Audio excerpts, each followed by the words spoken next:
المسيح قام من بين الأموات ووضع الموت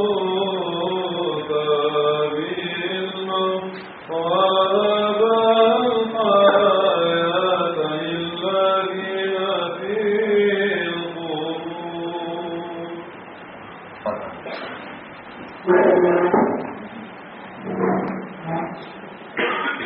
مساء الخير. لكن نحن مرة الماضي حكينا عن 3 نقاط أساسية نحاول نشوف بعض معالمهم الانبياء. واحدة منهم انه الاله تبع النبي هو الاله الحي، هو الاله الوحيد، هو الله، وبالتالي ما في آلهة أخرى.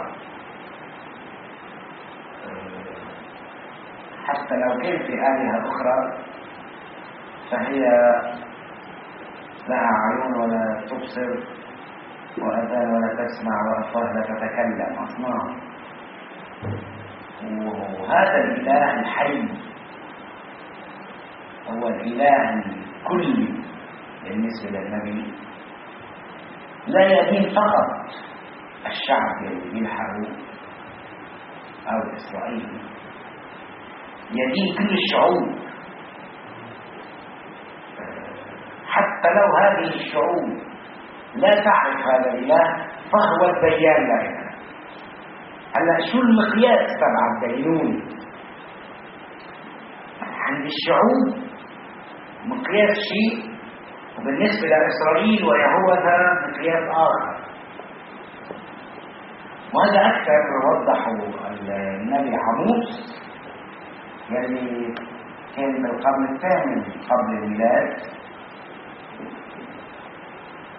يلي راح وتنبأ بمنطقة الشمال من مملكة إسرائيل، صار الشمال والجنوب بالقرن الثاني. هلا كلمة نبي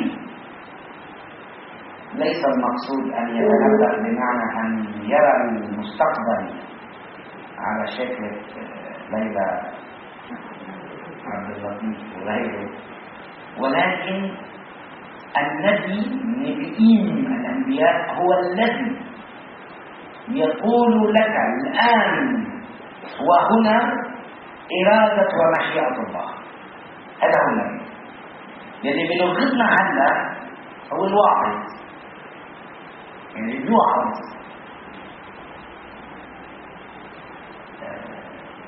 بيكون عم ينقل لك الآن على أحد وهنا في جبيل إرادة الله لكم، وهذه الوعظ.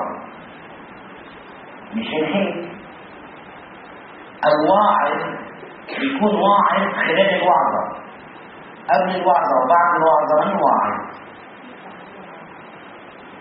النبي هو نبي خلال قوله أو خلال نقل رسالته، ولا تقدر رسالته تكون كل عمر، بس منا وظيفي منا ذهني. وهذا اللي وجهه عموس النبي، لأنه فكروا أنه أنت شغلتك مثل شغل الناس. مثل ما بتعرفوا بالعهد القديم أو القسم القديم من الكتاب المقدس كان في 3 وظائف واضحة بالهيكل، بإطار الهيكل.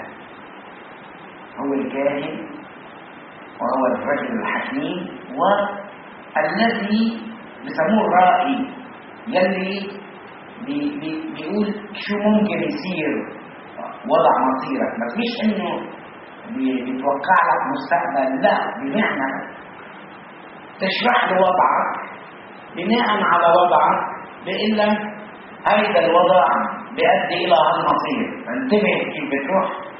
كمان من ضمن الارشاد بيكون نعم.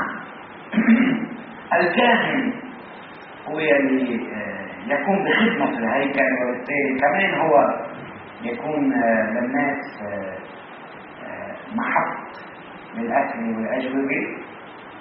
والحكيم هو اللي انت بتيجي بتسأله وبيعطيك من خبرته. اذا 3 شغلات الناس بتيجي بتسأل وهي بيجاوبوها. اما النبي اللي عم نحكي عنه هو بالعكس، الله بصير يسأل وانت بدك تجاوب. مختلف. وقت واحد بيسأل وانت بدك تجاوب بيكون يعني انت وصلت على مفصل، يعني هيدي بسموها المساءلة. 200 واحد ببلشوا يسألوه يعملوا تحقيق معه، وقت يصير في عنده نوع من الاتهام، متهم يعني صرت قريب على الحكاية فبيسألوه. إذا هون الله هو اللي بصير يسأل الإنسان. النبي اللي عم نحكي عنه هو اللي بيقتحم ببادر عند الناس وبيقول لهم هلا الله عم يسألكم 1 2 3. لا بل أكثر من السؤال بيجي بيقول لهم هلا الله عم يعلن إنه راح يطلع المحكمة. نحن عندنا بالمحكمة وقت تنختم المحاكمة ولو ختمت المحاكمة ولأجل إعطاء القرار تقرر يوم معين. بين ختم المحاكمة وإصدار الحكم ما في شيء بالملك، ما بيقدر شيء، ما بينعمل شيء إلا إذا بدك تقدم فتح محاكمة. حتى تقدم فتح محاكمة لازم تكون جبت مستند جديد، عنصر جديد. عند الله بيقول لك النبي ما عم تقدم شيء جديد، خلص راحت الحكمة. يعني شو الجديد اللي بتقدمه؟ إنه بدي هلا قررت توبة.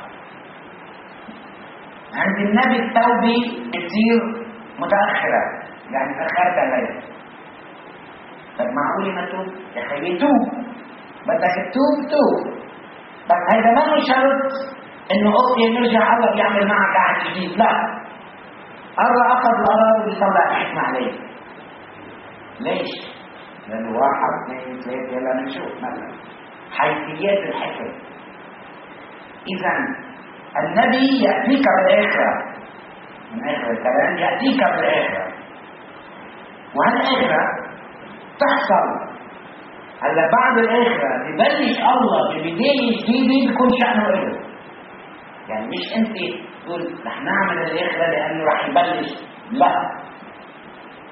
وهذه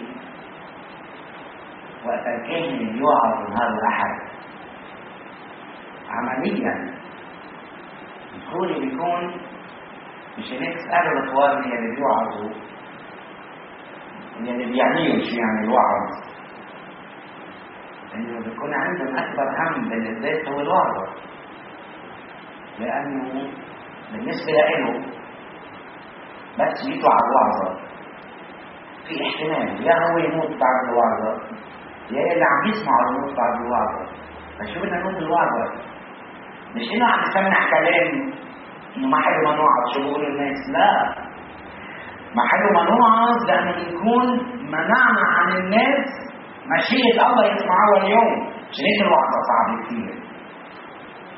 إذا الواعظ اليوم اللي عم يوعظ الأحد مثلا بالإنجيل هو عم بيقول لك إنه هذا الكلام هلا عم تسمعه، يمكن أنت طالع طب ميت، شو بتعمل؟ إنه توب، بدك توب. إذا كثير بقية أشياء يا إخوان. النبي يأتيك بالآخرة، والآخرة الله بحددها. هلا أنا عم بحكي أدبيا، يعني ما تفكروا الشغلة أدبية هيك الله بده تعب، لا، عم نحكي عن علاقتك فيه المبنية على قبولك إله وقبولك كلمته، وعدته إنه رح تحفظها وتسلك على أساسها بناء على هالاتفاق. عم بيعمل لك الحكم الله، مش عم يعمل لك حكم على اتفاق انت مش داخل فيه. يعني اذا انت مش واحد انه بدك تسمع كلمته وبدك تطيعه وبدك تعملها، ما بحكمك عليها، بحكمك على كلمتك اللي تطلع من فمك. وهذا كان الحكي عند الانبياء. اعطيكم مثل عن نبي اسمه عموس الذي تنبأ القرن الثامن بمنطقة الشمال. يقول أقوال عموس الذي كان بين الرعاة من تقوع. إذا عموس كان راعي التي رآها عن إسرائيل. شوفوا أقوال التي رآها، كيف القول بتشوفوا. إذا المقصود إنه هالقد واسع منها مثل واحد شايفها بعينه. التي رآها على إسرائيل، على بالعربي العلى يعني ضد. إذا النبي بينقل كلمة الله على شعبه، مش بس على الناس، حتى على شعبه. يعني مش مضمون إنه نحن شعب الله، الله بيضمننا، لكن أكثر شيء نحن بنكون قدامه.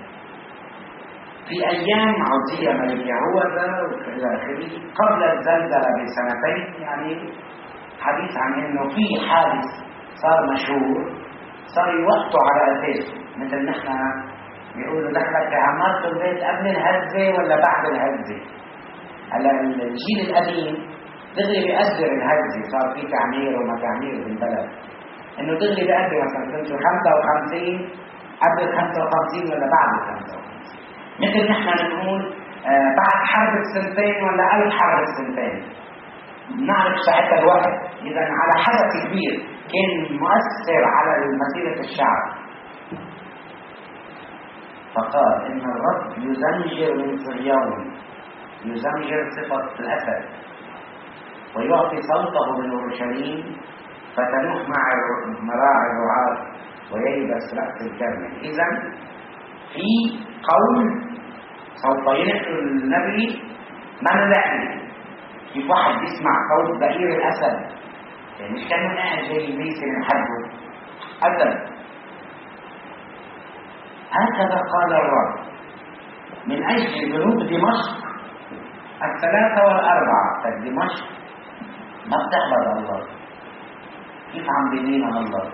فيقول الكاتب نبي إنه الله بيدين كل الناس، بس بشو بلش بدينونة الشعوب المحيطة. وهذه طريقة مهمة، إنه واحد وقت يقول إنه الله بده ينتقمنا من أعدائنا، بنحب نسمع. بلش دغري الخور يقول الله بده ينتقم منكم، ما بقى حدا يسمعه. أول شيء بده يعمل لهم تحضير. من أجل ذنوب دمشق 3 و4 لا أرجع عنه. إنه هذا أراد ما في رجوع عليه، أراد دينوني. لكن هلا 3 و4 شو يعني؟ مش 3 مرات عملوها، لبن 4 مرات. يعني إذا بتقول أعطيني بعد مهلة، يقول لك أعطيناك 4 مرات، سيدة لا الرابعة. ليش؟ لأنهم ذاتوا جلعات بنوارج من حديد. ليش؟ قال لأنه اعتدوا على منطقتين كمان مثل ما بتدعى الله، ما بينه بالله. إذا مقياس الدينونة عند الله للناس الغرب هن بأمور تخصهم.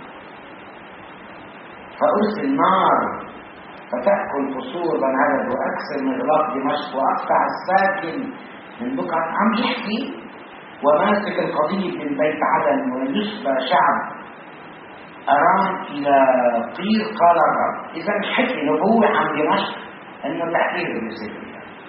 هكذا قال الرب من أجل ذنوب غزة 3 و4 لا أرجع عنهم، لأنهم سبوا سبيا كاملا لكي يسلموه إلى أدوم فأرسل نارا على سور غزة. إذا كمان على غزة في نبوة كمان من أجل ذنوب سور.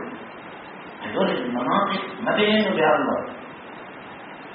من أجل ذنوب أدوم، ضيع المناطق المحيطة، الشعوب المحيطة. من أجل ذنوب بني عمون. بعدين بيقول من أجل ذنوب مؤاب.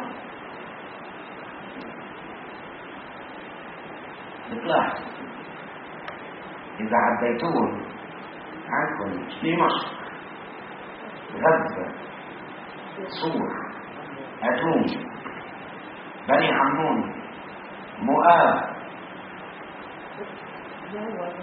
بعدين ببلش السابعة: هكذا قال الرب من أجل ذنوب يهوذا.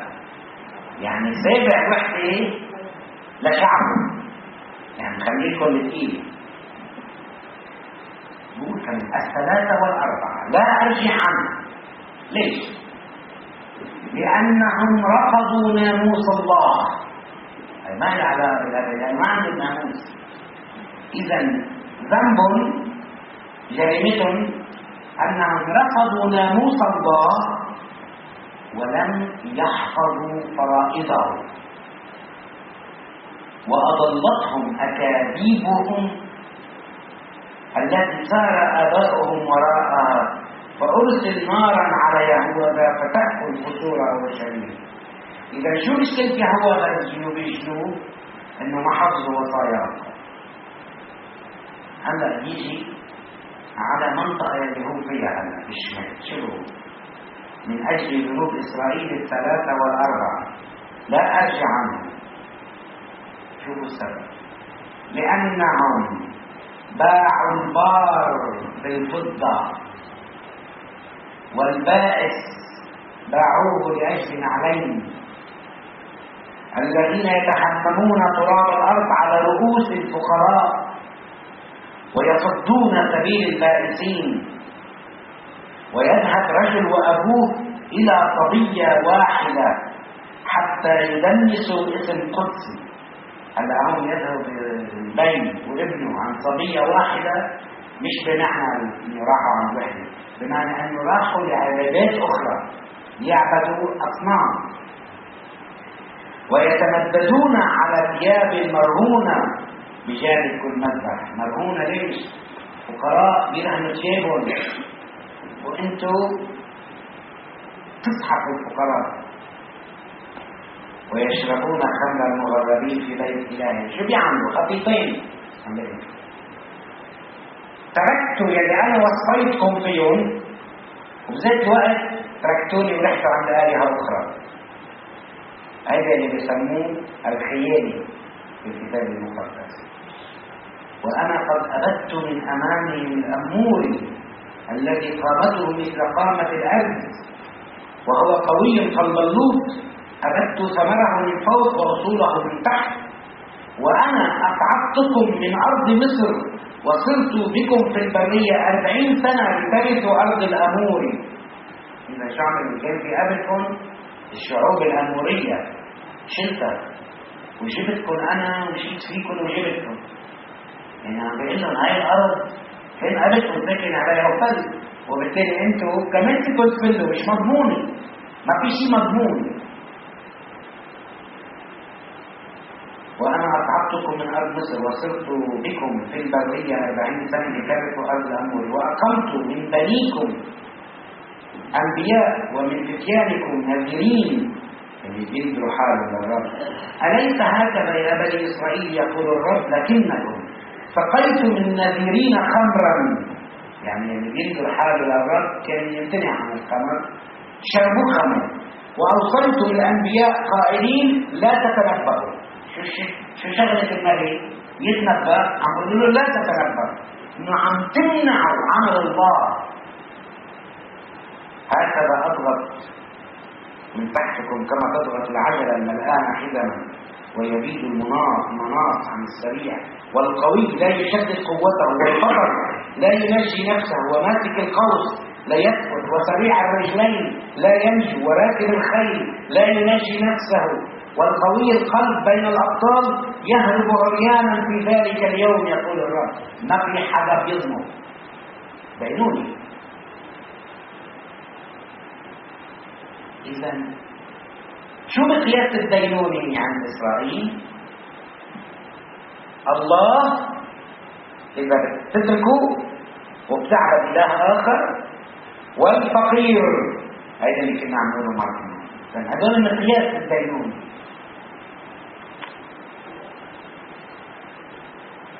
إذا بدنا نحكي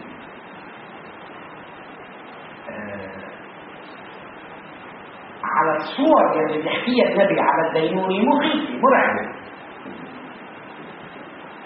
هلا بتقولوا لي انه هل الله قاسي؟ معقول يعمل هيك الله؟ رح تسأل السؤال تاني، مرات عم يسأل الله ويجاوب. خلي الله يسألنا هل بتعملوا فيه؟ انه معقول كل شيء انا عملت لكم وكل شيء انا اعطيتكم وانا دخلتكم من ارض العبوديه وجبتكم على ارض الحريه، من ارض العبوديه الى ارض الخلاص، معقول تعملوا يلي عم تعملوه؟ طب ما هيدا الرجال بيقولها لمرته والصديق لصديقته والابن لبيه والبي لابنه، العلاقات هيك. طب ليش مع الله ما بدها تكون هيك؟ اذا ياتيك النبي بكلام خاطئ لانه الارشاد حصل من زمان، ليه ما استرشدته؟ متاخرته حتى لا تفهموني غلط. قال ما بعدك طيب، يعني انت بعدك بالارشاد،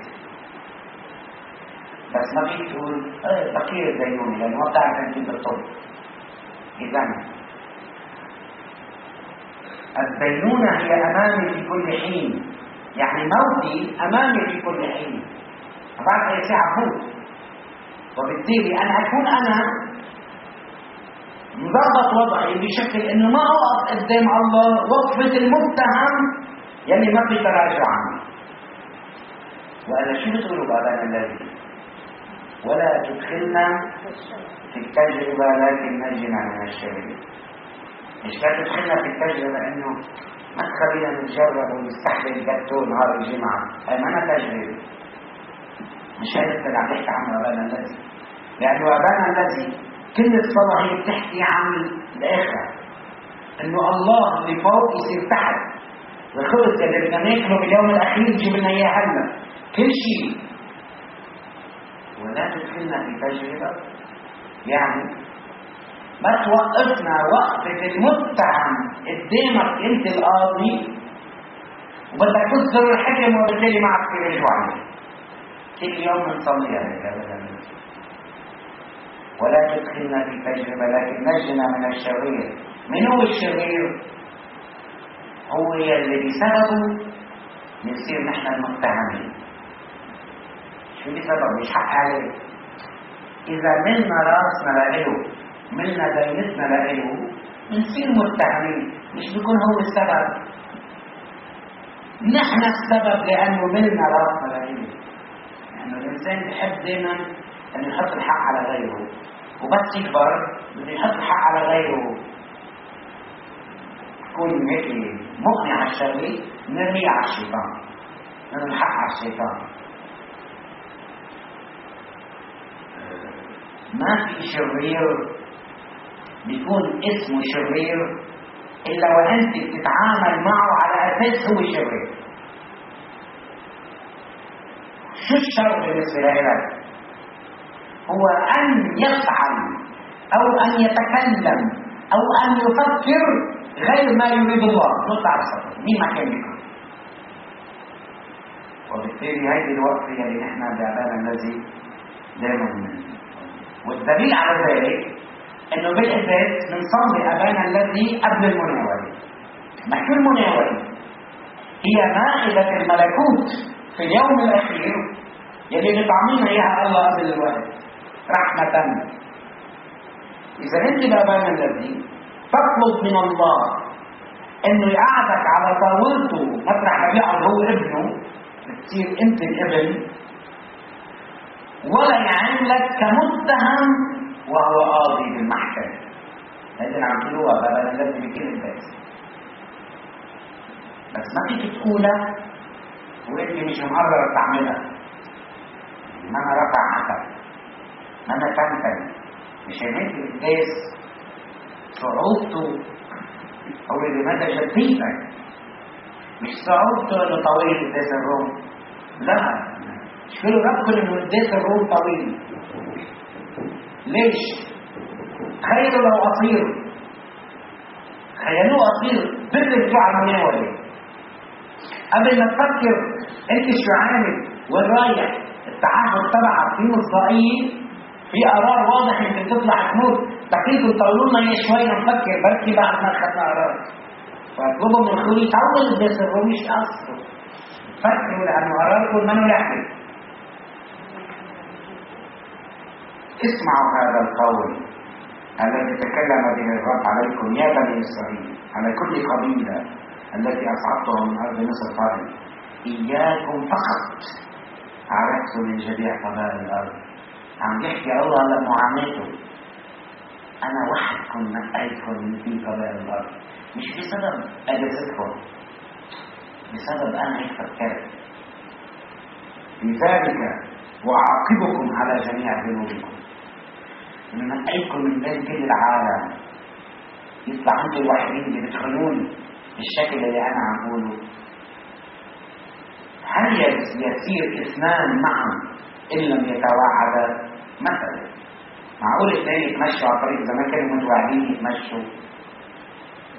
هل يزمجر الاسد في الوعر وليس له فريسه؟ ما في فريسه ما في يزمجر، بياكل يعني صار في اكل. هل يعطي شبل الاسد زئيره من خبره ان لم يخبط؟ هل يسقط عصفور في فخ الارض وليس له شرك؟ هل يرفع فخ عن الارض وهو لم يمسك شيئا؟ انت اذا ناطق فخ ما بتشيله غير لا يعلق في شيء. عم يعطي امثله لوين بده يوصل ليقول: ام يضرب بالبوق في مدينه والشعب ويرتعد؟ هل تحدث بليه في مدينه والرب لم يسمعها؟ كل بليه بتصيبكم الله راح يعملها. هلا بتقولوا اوف ليش بقول هيك الكلمه؟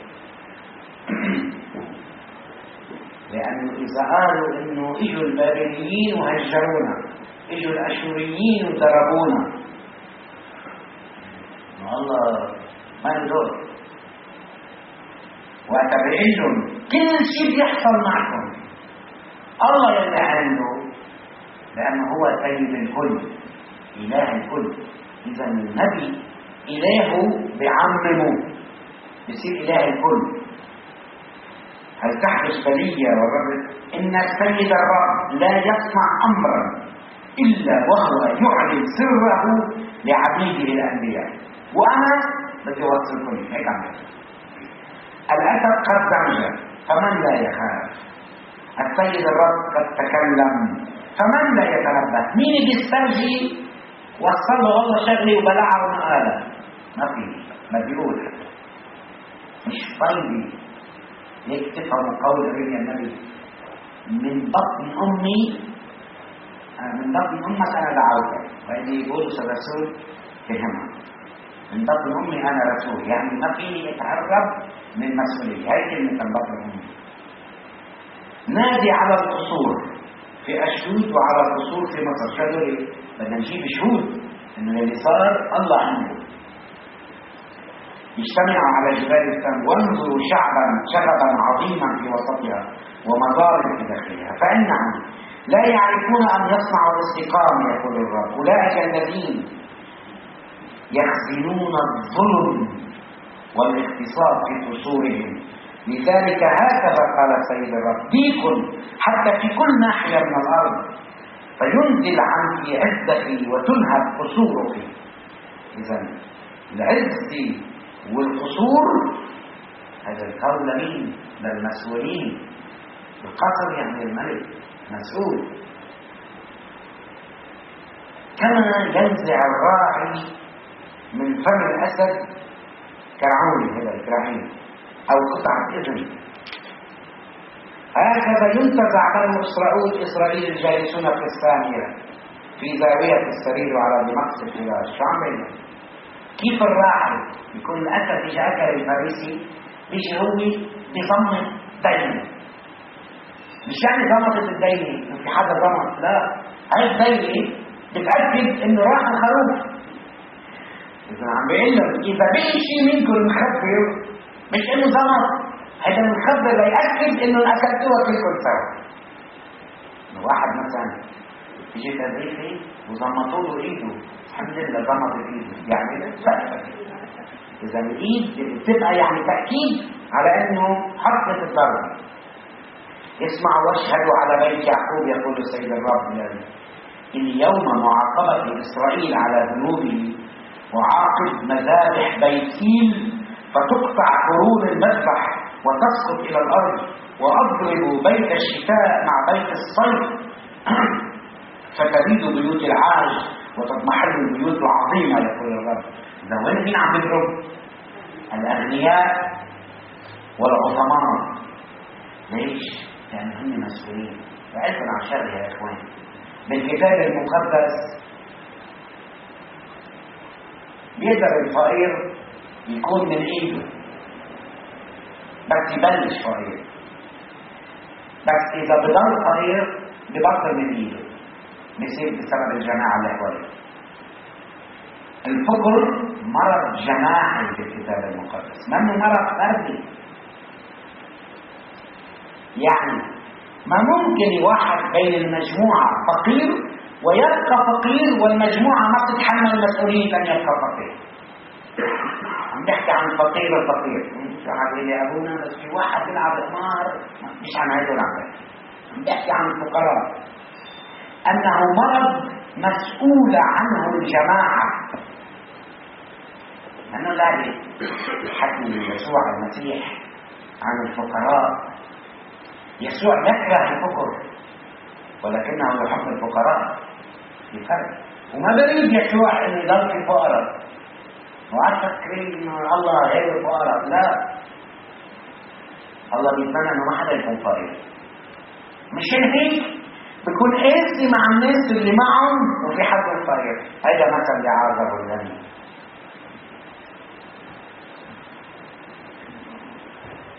مسؤوليتك انت. فعم بيضرب هون المسؤولين اللي بيقدروا يحلوها وما حلوها. اسمعي هذا القول يا بقرات باشان التي في جبل السامر. منطقة باشان هي سهول خضراء. كيف تحكوا مثلا تقولوا بقرة هولندية انه بتكون دسمة من وراء الرعل. بقرات باشان يعني انه كثير عم بيسميهم هيك.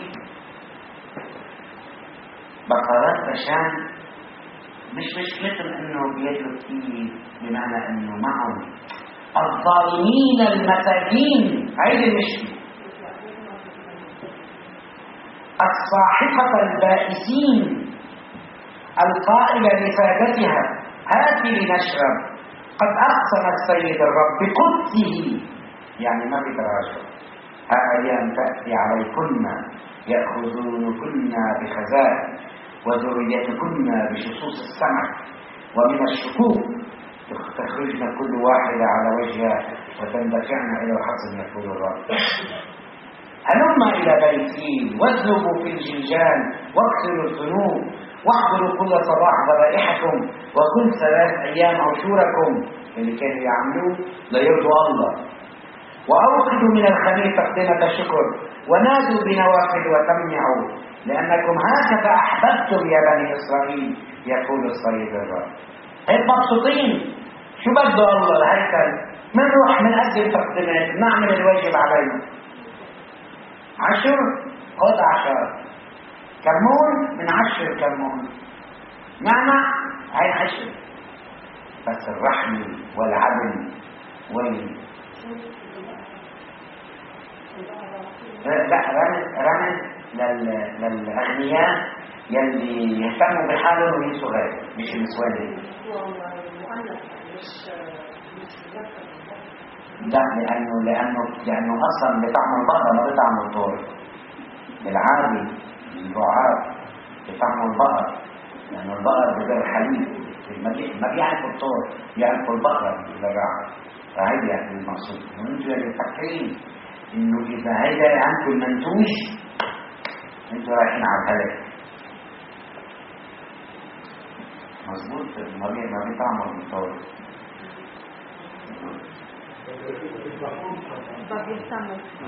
انه بيطعموها للبقرة يا مشان اللبن والحليب بتجيب، يعني مش محبة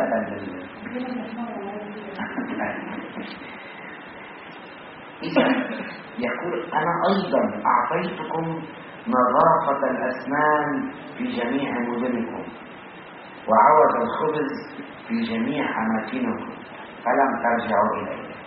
يعني كل شيء عملت معكم ولن ترجعوا. شو ترجعوا؟ بالعبري تشوبوا، فعل شاب بالعبري يعني تتوبوا. إذا الرجعة هي التوبة المقصود فيها. وأنا أيضا منعت عنكم المطر إذ بقي 3 أشهر للحصاد وأمطرت على مدينة واحدة وعلى مدينة أخرى لم أمطر على ضيعة واحدة والضيعة التي لم يمطر عليها جفا، فجالت 2 أو 3 إلى مدينة واحدة لتشرب ماء ولم تشبع فلم ترجعوا إلي يقول الرب. شو عم بقول لهم؟ مش أنا ظلمتكم، أنا بدي حاكمكم هيك. عملت معكم العجيب لترجعوا ما لم ترجعوا إلي. ضربتكم باللقح واليرقان، إنه أمراض وحصلت وما كنتوا. كثيرا ما أكل القمص جناتكم وكرومكم وتينكم وزيتونكم فلم ترجعوا إليه. المحصول كله بيروح. يقول الرب أرسلت بينكم وباء على طريقة مصر. تتذكروا ضربات مصر. قتلت بالسيف فتيانكم مع فريخين وأصعدت نتنا محلكم حتى يانوفكم فلم ترجعوا إليه. يقول الرب قلبت بعضكم كما قلب الله صدوم وعمورة فصرتم كشعلة منتشنة فلم ترجعوا إلي. يقول يعني كل شيء عملت معكم، منيح عملتوا ولو حشوا عملتوا ولم ترجعوا إلي. لذلك ها أنا ذا أصنع بك يا إسرائيل فمن أجل أني أصنع بك هذا فاستعد للقاء إلهك يا إسرائيل.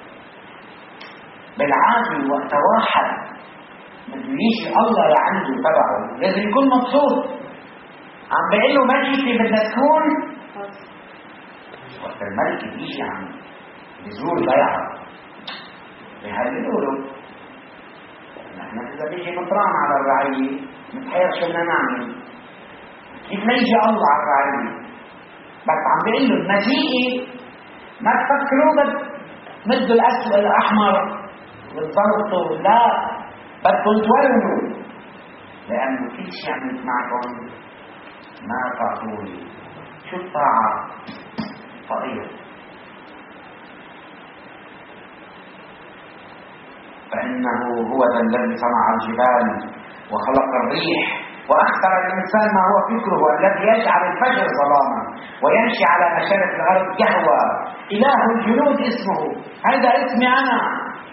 عم بقولكم ايه؟ مش انه تقولوا اذا حدث ما انتبهنا من يقول انا جري الهكم جري. اسمعوا هذا القرار. بلش هلا يعملهم واحد بيموت بيجيبوا له موسى الغيب. هذا انا نجيب لكم حدا يوصيكم رفاق الذي انا انادي به عليكم مرفاقا يا بني اسرائيل. سقطت عذراء إسرائيل. سقطت العذراء إسرائيل أو عذراء إسرائيل. ليش؟ العذراء هون منها إيجابية سلبية، لأن العذراء يعني ما جاوزت، يعني ما في نسل، يعني ما في نوى. إذا بتموت خلص النسل. سقطت العذراء يعني كأنه عم بيقول لهم انتهيت نهائيا. نحن بالنسبة لنا العذراء مريم، مش انه مثل عاقر اليصابات. عاقر انه في زواج في امكانية، بس العذراء ما في زواج، ما في امكانية ولد. هذا الفرق. هذا تقول اصل العذراء ما شغله ايجابية، شغله يعني تعطيل. اذا ما اجى ولد النسل وين بيروح؟ لا تعود تقوم. انطرحت على أرضها ليس من يقيمها، لأنه هكذا قال السيد الرب المدينة الخارجة ب1000 يبقى لها 100 والخارجة ب100 يبقى لها 10 من بيت إسرائيل. ما في نخبر، وإذا في يخبر حتى يخبر شو صار. مش حتى يقول الحمد لله صمتنا. لأن هكذا قال الرب: اطلبوا فتحيوا.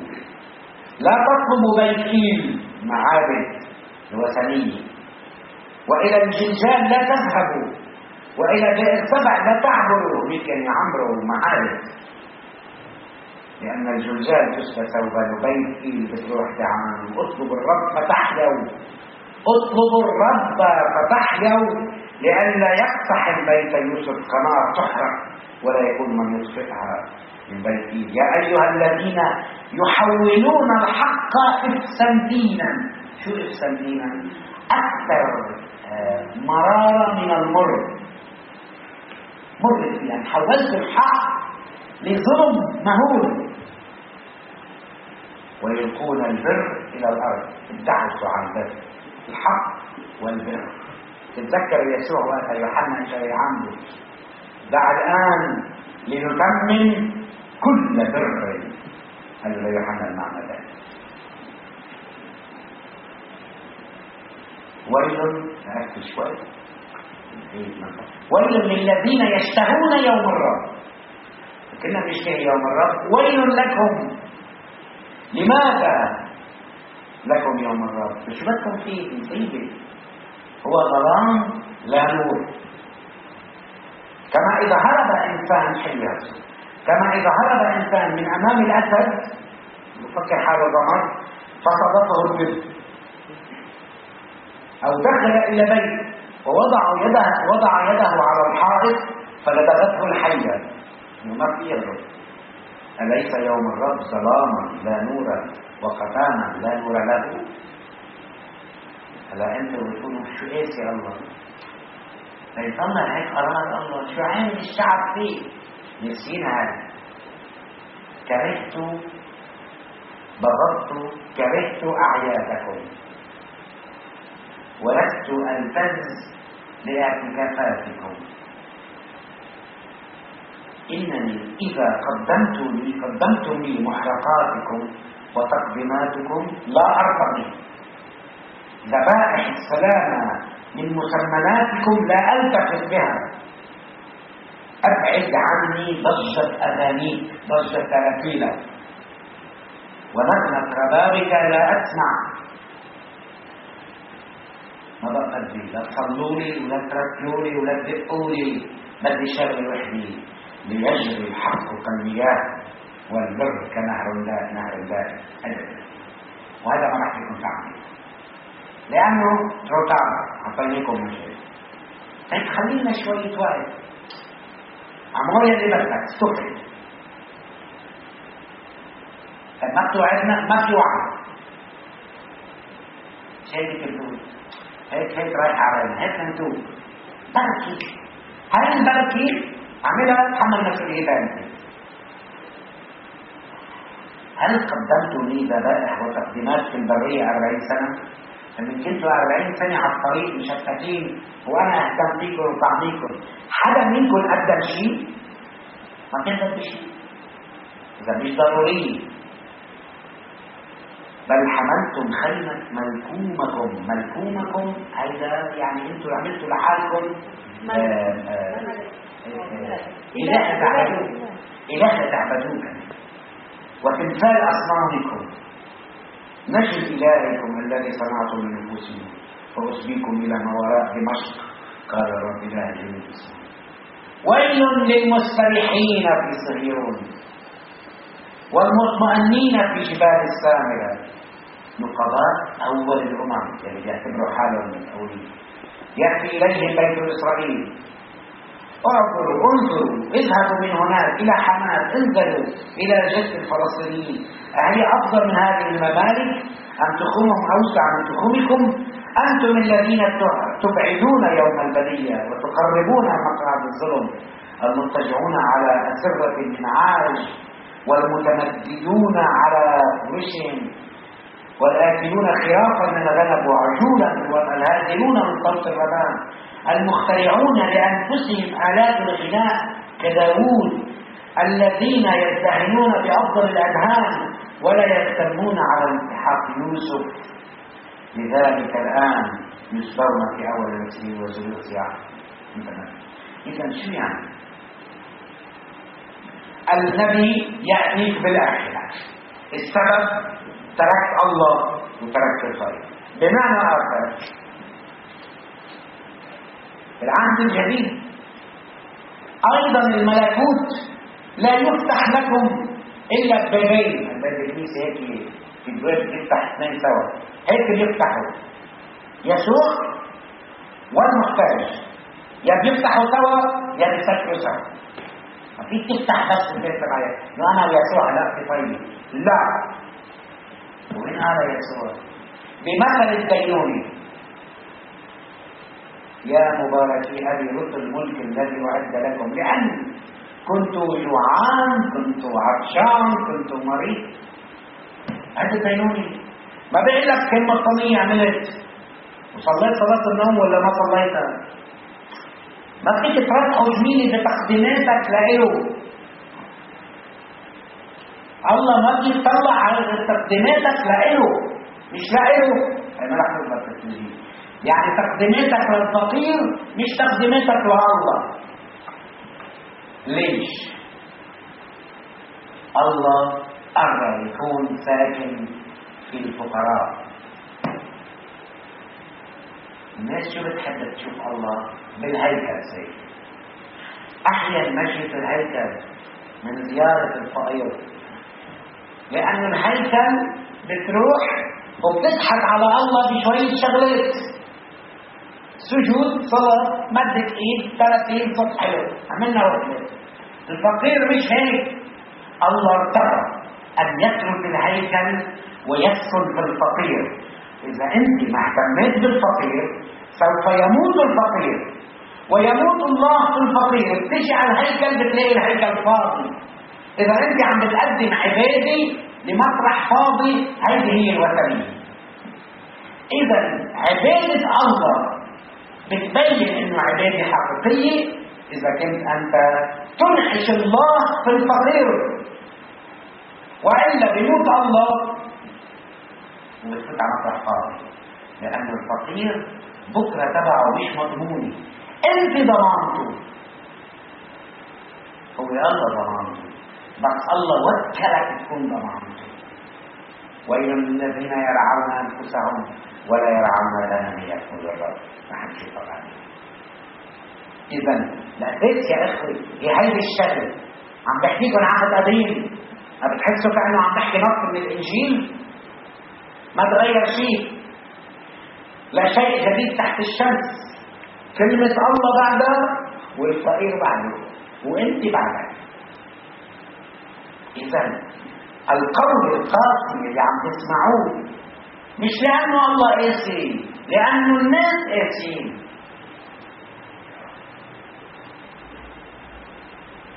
هلا لما اجى عموس وحكي هالحكي،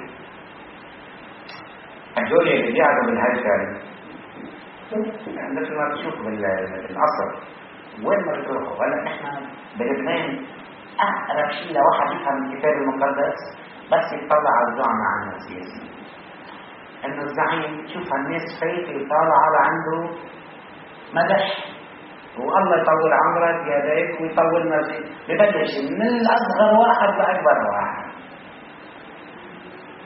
هلا بيجي واحد ينتقد، شو بيقولوا له؟ روح تنخلي، روح بتخربنا بيتنا، روح عن غير مطرح عمله. لانه نحن هون هاي العاده مبسوطين فيها، نرضي الملك لا يرضينا الملك، خذ وقيل. يجي عموس بقول له يلي بيهتم هالامور: وينك انت جاي؟ رحت تنبأ غير مطرح، كل خدمك غير هون. فكروا جاي يحكي كلمتين ليقبض مصاري. فأرسل أمطية كاهن بيتي إلى يربعام ملك قائلا: ها قد فتن عليك عموس في بيت إسرائيل. إجا واحد عم يحكي عليك للملك: لا تقصد الأرض أن تطيب كل أقواله. الأرض ما بتتحمل أقوال النبي. منصوص معناهم غيرهم، لأنه هكذا قال عموس: يموت يربعام بالسيف. الملك بدك تموت. شو هالمدح اللي جاي واحد يبخر؟ بدك تموت. ويسبى إسرائيل عن أرضه. فقال أمصية لعموس. أمصية مين؟ كاهن في البلد. أيها الرائي، سؤال يفكر موظف مثل ليه؟ إن عنه الرائي الكاهن موظف العلم. اذهب اهرب إلى أرض يهوذا، روح على الجنوب، وكل هناك خبزا وهناك تنبأ. وأما بيتي فلا تعد تتنبأ فيها بعد، لأنها مقدس الملك وبيت الملك. لازم تكون مين؟ مقدس الله وبيت الله، أنه هذا بيت الملك ومقدس الملك. شو قال له عموس؟ لست أنا نبيا ولا ابن نبي، أنه أنا من هالسلالة من الأنبياء، بل أنا راعي وجاني جميز. فأخذني الرب من وراء الضأن وقال لي الرب اذهب وتنبأ لشعب إسرائيل. بس أنا شغل راعي وأطف، بس وقت قال لي الله روح واحكيه، ما بحكيني ما أحكي. والآن اسمع قول الرب، أنت تقول لا تتنبأ على إسرائيل ولا تتكلم على بيت إسحاق، لذلك هكذا قال الرب امرأتك تزني في المدينة وبنوك وبناتك يسقطون بالسيف وأرضك تقسم بالحبل وأنت تموت في أرض النجسة وإسرائيل يسبى سبيا على الأرض. يعني معاني الاحتمالات. شو مشكلتنا هلا نحن؟ الاحتمالات. وفي أصعب منها. إذا أنا قاعد هلا في مطرح وفي شي وزير نايم وأنا عايشي لقرايبين بهالوزارة، ممكن أنا أعمل وعظة ينزعج منها الوزير؟ إلا إذا كنت مثل عموس. مش هينة، ها؟ ما تفكروها سهلة. هلا أنتوا بتقولوا إيه بيصير ليش؟ يقولوا الحق. طيب ما أنتوا بضعكم، إذا جاي حدا لعندكم زيارة وعايزين منه شغلة فيكم تسمعوه كلمة يزعج منها؟ هالدنيا. إلا الذي قرر أن يعانق الحق. كل من يعانق الحق يعانق الصليب في نفس الوقت. ما في حل، ما في حل. وبالتالي يا إخواني، لأنه يلي أنا عم بقول لك إياه مش ملكي، هذا عم لهم يا النبي، مش كلامي حتى رتب لك إياها. لا، مثلا يكون حكي بالإنجيل ضد الغني، يجي الخوري جيد بالصيفية المغتربين وجيبين تبرعات للكنيسة. كيف بدي اجي ضد الغني؟ يا اخي انا مش عم بقول عن الغنى، لا، في ناس الاغنياء يكونوا بالسعاده بالعلم ما لازم يتكبروا من رتبها من ضغطها. مش هاي انتبهوا، لانه بيخسر كتير. عندك قاعده فيك انا لما تبلش اذا كثير صعب، كثير صعب. ما تستهنوا، انه ما تستهنوا موقف النبي ما انه ايه رايح، لا. إرميا النبي كان عم يتمرمر خايف، قال له ليه؟ ما تخاف من حدا، اذا بتخاف منهم انا رح خوفك. ايش اني ما بتخاف، بس مش هين، لا بل ما في اصعب منها، انه انت تنقل كلمة الله كما هي لتوصل للناس كما هي، لا تطيق الارض اقوالك مثل ما قالوا ولا اليوم شفنا صورة من النبي يلي مشكلته الاساسية مع الشعب هي شغلتين، انه انتوا باي لحظة مصلحتكم بتخليكم تتركوا الله تنحوا آلهة اخرى، وانتوا بسبب التهاكم بانفسكم اكبر من الزايد تنسون الفقير والمحتاج، واثنيناتهم الله. يعني الله والفقير وجهين لعملة واحدة، وهيدا هو دينكم. غير دين يصطفل. هيدا دينكم عم بيقول له. لمين هذا؟ بالعهد القديم للشعب اليهودي.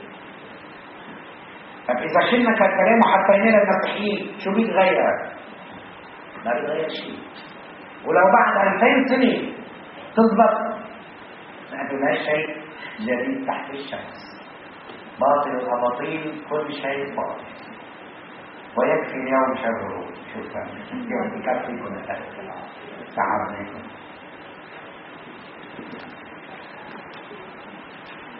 رح نحكي مرة ثانية عن ترمية النبي.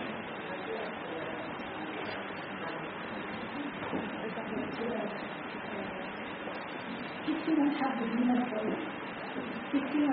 من الفريق؟